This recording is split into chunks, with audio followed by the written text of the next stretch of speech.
Assalamu alaikum students, I hope you all are doing well.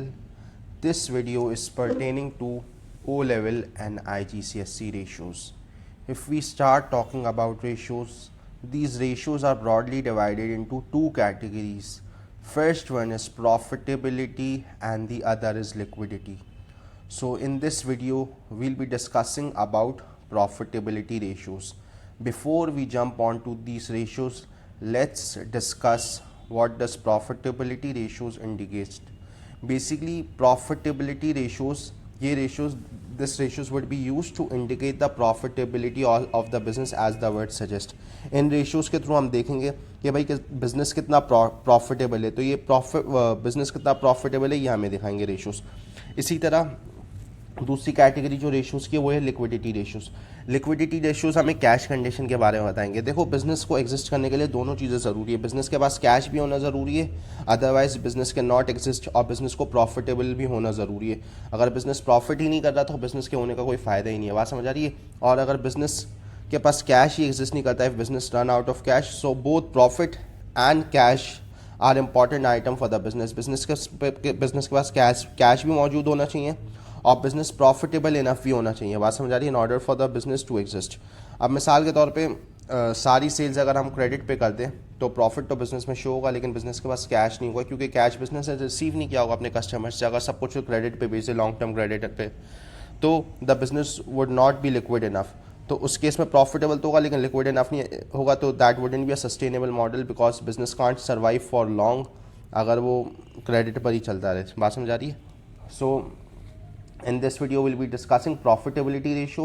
Profitability ratio जैसे आपके सामने screen पर लिखा हुआ है, these are three ratios: gross profit margin, net profit margin, return on capital employed. फिर उसके बाद we have got 5 liquidity ratios.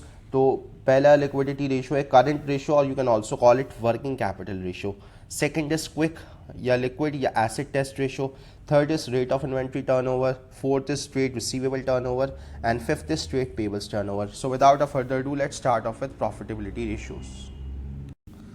The first ratio that we are discussing in profitability ratios is gross margin. अब gross margin का क्या मतलब है? Gross, the word gross here implies gross profit. सही है, gross profit है.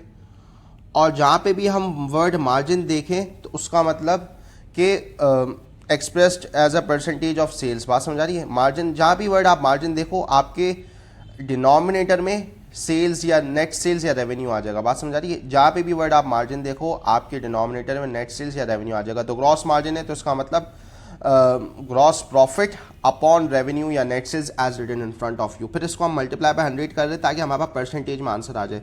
तो जो भी इसका आंसर आएगा वो आप इस तरह एक्सप्रेस करोगे, डैश परसेंट आप इस तरह लिखोगे. अगर आप परसेंट नहीं लिखो तो एग्जामिनर हो सकता है आपके 1-2 मार्क्स काट ले, तो इसीलिए डैश परसेंट लिखना ज़रूरी है. फॉर एग्जाम्पल, आपने वर्कआउट करा और आंसर आपका आया 30%. तो 30% आपको ये बता रहे कि भाई अगर मैं $100 की सेल्स करता हूँ तो उस पर मुझे $30 का ग्रॉस प्रॉफिट बचेगा. बात समझ आ रही है. ग्रॉस प्रॉफिट बेसिकली एक ग्रॉस मार्जिन आपको क्या बता रहा है, ये बता रहा है कि भाई अगर $100 की सेल्स हो तो उसमें हमें ग्रॉस प्रॉफिट कितना बचेगा. तो 30% हमें ये बता रहा है, percentage is out of 100, 30 out of 100, which means कि भाई अगर हमने $100 की सेल्स किए तो हमें $30 का प्रॉफिट बचेगा. बात समझ आ रही है.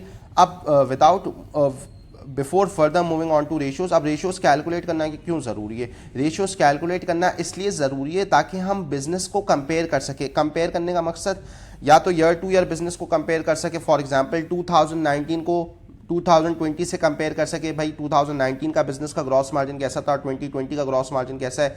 अब फॉर एग्जांपल 2020 में 20% आ रहा है और 2019 में 30% है. इसका मतलब 2019 का ग्रॉस प्रॉफिट बेहतर था ना, वहाँ हम $100 पे $30 का ग्रॉस प्रॉफिट कमा रहे थे. 2020 में आकर हम $100 पे सिर्फ 20 का ग्रॉस प्रॉफिट कमा रहे हैं. बात समझ आ रही है. तो इस तरह कंपैरिजन भी कर सकते हो आप ईयर टू ईयर, और इसी तरह आप इंडस्ट्री वाइज भी कंपैरिजन कर सकते हो. फॉर एग्जांपल, कोई दो इंडस्ट्री का मतलब कि कोई दो सिमिलर बिजनेस मॉडल्स है, तो अगर वो दो सिमिलर बिजनेस है तो वो सेम इंडस्ट्री में एग्जिस्ट करते हैं. फॉर एग्जांपल, अगर हम एयरलाइन इंडस्ट्री की एग्जांपल ले तो the example would be Emirates and Air Sial. Emirates and Air Sial को if we'll have to compare, उनके ग्रॉस मार्जिन, एमिरेट्स एंड एयरसीएल को हम कंपेयर कर सकते हैं because both are airline industry, both are airline company and they both exist in the same industry, they both exist in the airline industry. तो हम जो भी कंपनी सिमिलर कंपनीज हैं उनको कंपेयर कर सकते हैं इन रेशियोज के थ्रू कि भाई कौन सी ज़्यादा प्रॉफिटेबल इनफ है, और इसी तरह बिजनेस की हिस्टोरिकल परफॉर्मेंस से भी उसको कंपेयर कर सकते हैं। फॉर एग्जांपल उस हिसाब से टारगेट भी सेट कर सकते हैं, भाई फ्यूचर में भी मैं चाहता हूँ 30% मेरा ग्रॉस प्रॉफिट हो, तो what should be the selling price and all. So these ratios would help with planning as well. तो ग्रॉस मार्जिन का ये मतलब है, बात समझ आ गई। इसके बाद इसके बाद ग्रॉस मार्जिन के साथ आपको ये भी पता होना ज़रूरी है, इसी के अंदर लिख देते मार्कअप। जैसे मार्जिन, जहाँ पे भी आप वर्ड मार्जिन देखो तो upon something upon net sales या रेवेन्यू होता है, सही है। जहाँ पे भी आप वर्ड मार्जिन देखो तो समथिंग अपॉन नेट सेल्स या रेवेन्यू होता है, बात समझ आ रही है।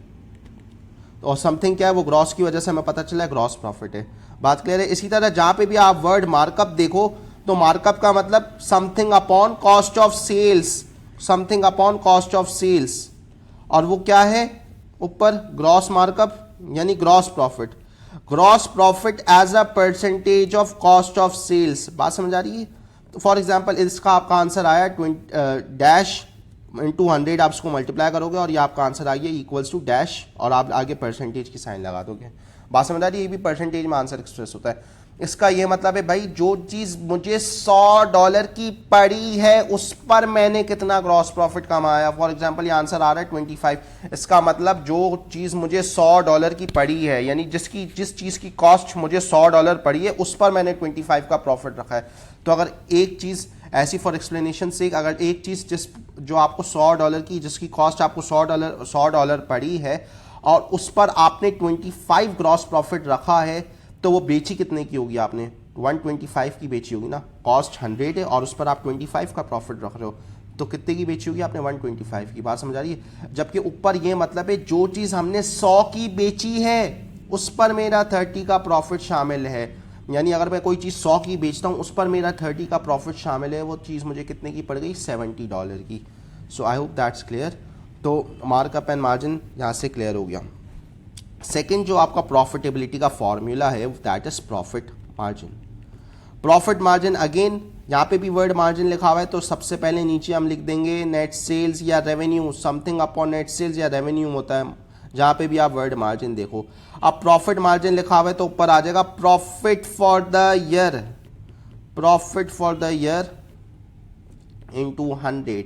लेट्स से बेटा इसका आंसर आ गया 10%, बात समझ आ रही है। इसका ये मतलब है कि जब भी मैं $100 की सेल करता हूं उस पर फाइनली $10 का प्रॉफिट कमाता हूं। $100 की सेल्स पर मैं $10 का प्रॉफिट फाइनली कमाता हूं, यानी $90 बीच में एक्सपेंसेस कॉस्ट वगैरह में चले जाते हैं, बात समझ आ रही है। $100 की चीज़ बेची, उस पर नेट आपको $10 का प्रॉफिट बचा, तो बाकी 90 की तरह चले गए, बाकी 90 भाई कॉस्ट में चले गए, एक्सपेंसेस वगैरह में चले गए।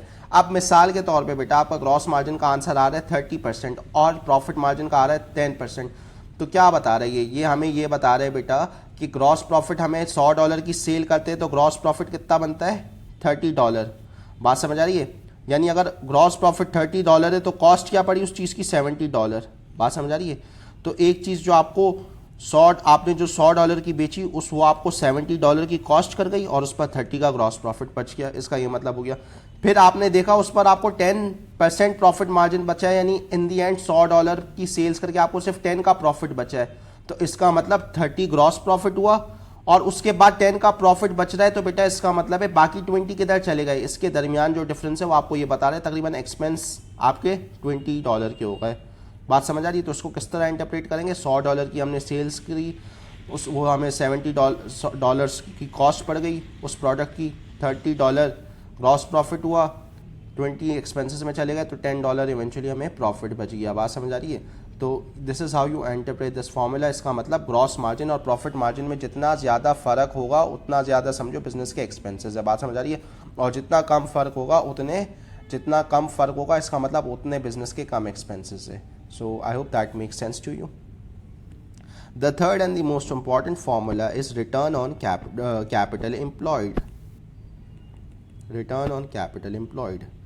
Before learning about this formula, we need to know what is capital employed. Capital employed एक तो बेटा नॉर्मल कैपिटल होता है जो आपको पता होगा, कि जो भी ओनर के पैसे बिजनेस में या ओनर की रिसोर्सेज बिजनेस में लगी हुई that is refer to as capital. बात समझ आई। लेकिन कैपिटल और कैपिटल एम्प्लॉयड में क्या फ़र्क है? कैपिटल एम्प्लॉयड का ये मतलब है कि भाई टोटल बिजनेस में कितने पैसे लगे हुए, चाहे वो अपने लगे हो या पराये के लगे हो, पराये पैसे लगे हो। बात समझ आ रही है? अपने पैसे लगे हो या पराये किसी और के थर्ड पार्टी के पैसे लगे हो। अपने पैसे लगे हो तो उसको कैपिटल बोलते, किसी और के पैसे लगे हो तो उसको क्या बोलते? किसी और का पैसा आपने लगाया हुआ है बिजनेस में, that is refer to as non current liability. For example, हमें लेट्स से बिजनेस स्टार्ट करने के लिए $100,000 चाहिए एंड आई जस्ट हैव $70,000। मुझे बिजनेस स्टार्ट करने के लिए $100,000 चाहिए एंड आई जस्ट हैव $70,000। तो मैं क्या करूँगा? 30,000 वगैरह बैंक लोन ले लूँगा या किसी से भी लोन ले लूँगा। तो इस तरह $100,000 से बिजनेस स्टार्ट करूँगा। बात समझ आ रही है? तो बेटा कैपिटल एम्प्लॉयड क्या हो जाएगा? $100,000 हो जाएगा। तो कैपिटल एम्प्लॉयड क्या हो सकता है? कैपिटल एम्प्लॉयड इज कैपिटल, जो नॉर्मल कैपिटल है यानी ओनर का इतना पैसा लगा हुआ है, प्लस नॉन करेंट लायबिलिटीज। सही है। तो भाई और फिर रिटर्न ऑन कैपिटल एम्प्लॉयड का फॉर्मूला ये हो जाएगा बेटा आपका profit for the year before interest, या फिर ऑपरेटिंग प्रॉफिट भी मैं बोल सकता हूं इसको, अपॉन कैपिटल एम्प्लॉयड इनटू 100। बात समझ आ रही है? ये भी आपका होगा इक्वल्स टू डैश, जो भी आंसर आ रहा है डैश परसेंट, ये भी परसेंटेज की फॉर्म में आएगा। अब आपको ये समझाना है कि भाई ऊपर profit for the year before interest या ऑपरेटिंग प्रॉफिट क्यों आ रहा है। इसका ये मतलब है कि भाई प्रॉफिट फॉर द ईयर का बिफोर इंटरेस्ट का ये मतलब कि इंटरेस्ट एक्सपेंस को अकाउंट फॉर करने से पहले जो प्रॉफिट आ रहा है वो हम यहाँ पर एंटर करेंगे। बात समझ आ रही है? फॉर एग्जाम्पल, मुझे फाइनल प्रॉफिट हुआ $100 का और इंटरेस्ट एक्सपेंस था मेरा $20। इंटरेस्ट एक्सपेंस है मेरा $20 और फाइनल प्रॉफिट है मेरा प्रॉफिट फॉर द ईयर $100। तो प्रॉफिट बिफोर इंटरेस्ट कितना हुआ? तो प्रॉफिट बिफोर इंटरेस्ट इन दोनों को ऐड करके आएगा। बात समझ आ रही है? क्योंकि प्रॉफिट बिफोर इंटरेस्ट का मतलब है कि इंटरेस्ट को माइनस करने से पहले जो प्रॉफिट है, तो ऑब्वियसली वो ज़्यादा होगा ना। तो इंटरेस्ट को माइनस करने से पहले, इंटरेस्ट को एक्सपेंसेस में डालने से पहले जो प्रॉफिट आएगा वो आएगा 120। बात समझ आ रही है? 120 आएगा। जब मैं 120 में से 20 माइनस करूंगा इंटरेस्ट एक्सपेंस, जब जाके मेरे पास फाइनल प्रॉफिट आएगा। तो profit before for the year before interest या ऑपरेटिंग प्रॉफिट क्या हो सकता है? Profit for the year plus interest. अगर मुझे प्रॉफिट बिफोर इंटरेस्ट पे जाना हो तो इंटरेस्ट ऐड करना पड़ेगा फाइनल प्रॉफिट में, ताकि हमें प्रॉफिट बिफोर इंटरेस्ट पता चले। अब भाई हम यहाँ पे प्रॉफिट बिफोर इंटरेस्ट क्यों 120 क्यों अकाउंट फॉर कर रहे हैं, 120 क्यों ले रहे हैं? देखो, हमें ये देखना है कि बेसिकली हमने चाहे अपना पैसा लगा हुआ है या किसी बाहर वाले का पैसा लगा हुआ है, टोटल हमने बिजनेस से उस पर कितना रिटर्न जनरेट करा। बात समझ आ रही है?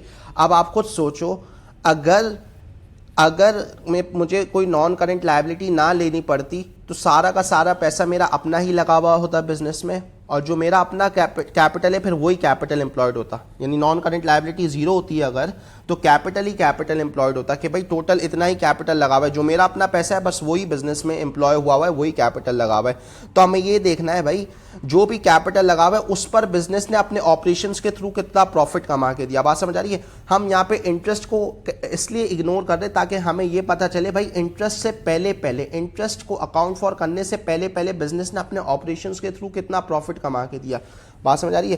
ताकि हम ये देखें भाई वो जो हमने लोन वगैरह भी लिया हुआ है उस पर भी हम कितना पैसा कमा पा रहे हैं बिजनेस के थ्रू। बात समझ आ रही है? क्योंकि इंटरेस्ट एक्सपेंस सिर्फ इस वजह से आ रहे हैं क्योंकि ये मेरा अपना पैसा नहीं है, कोई नॉन करेंट लायबिलिटी किसी थर्ड पार्टी का पैसा है, सिर्फ इस वजह से मुझे इंटरेस्ट देना पड़ रहा है। अगर ये पैसे भी अपने होते तो फिर मैं कितना प्रॉफिट कमाता।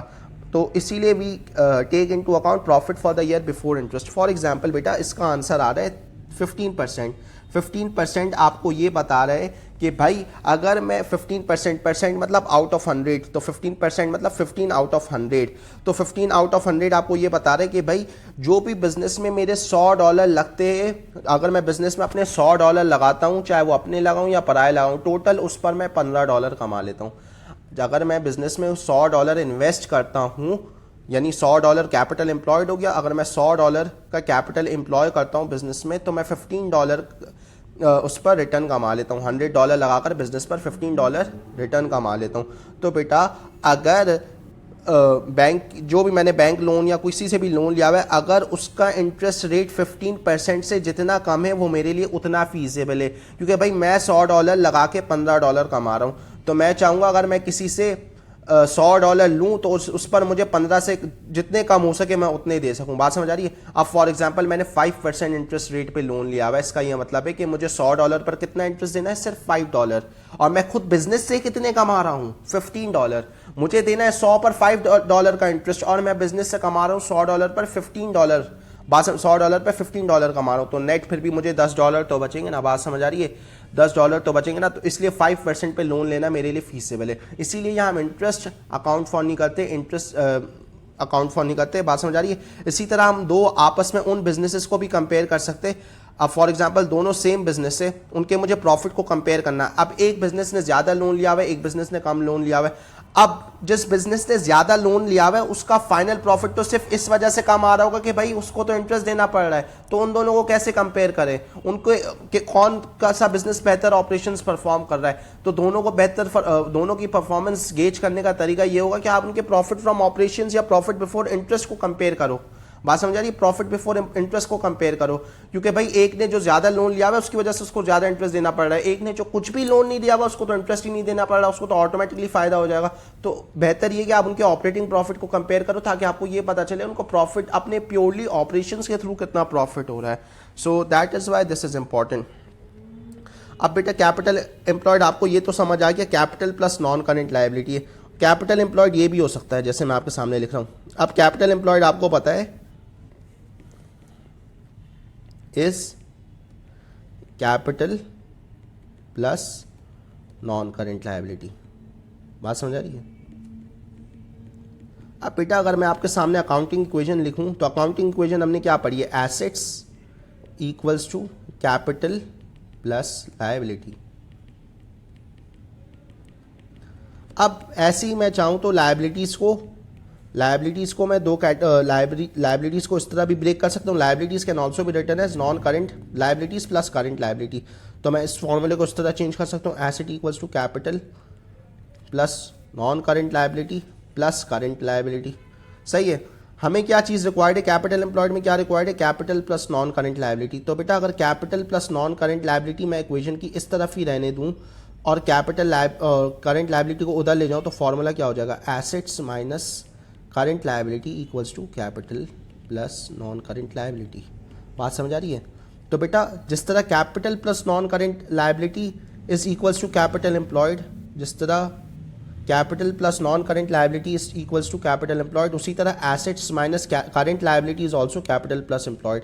अगर हमें सवाल में इनफ डेटा ना गिवन हो, for example non current liabilities ना पता हो, कैपिटल ना पता हो, तो we can also use this approach. We can use total assets and we can minus subtract current liabilities from it.